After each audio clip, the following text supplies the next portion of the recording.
Hello bhuti. Yaphila bhuti omtala nisha. Sengifikile egoli la bhuti sengihambi ibro yonke le. Angiboni lutho mina inkabi inkunzi lezi ade likhuluma ngazo zithi egoli kugcwele inkunzi la kugcwele inkunzi. Angiboni inkunzi mina la. Phela lezi inkunzi mfuku uzisebenzisa bhuti ngoba nje emvunela amabele agcwele ensimini lapha amabele agcwele ensimini manje ngiswele into yokuthi ngiyawathwala ngani.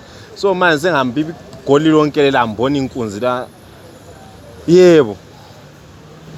Ithi ngizama ukubuza abafowethu mhlawumbe ngiceba azazi inkunzi zakhona bengitshela ukuthi kunenkunzi ngoba mina ngikazi. Yebo. Salibonani.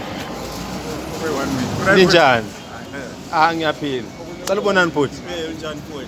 Ngiyaphila bhuti. Siyaphila ngathi. Ngicelana ukubuza bhuti la. Ngizubhuti esithi kugcwele inkunzi egoli la kugcwele inkunzi. Yonke le angivuni inkunzi manje. Nje mvuna amabele amagcwele so ngifuna into yokuthwalisa amabele ngale ekhaya. Anina nobhuti Malayithi? Yebo Malayithi. Yathi ngithola umuntu oright. Ngoba naye le bhuti. Malayithi abazazi inkunzi lapha kugcwele.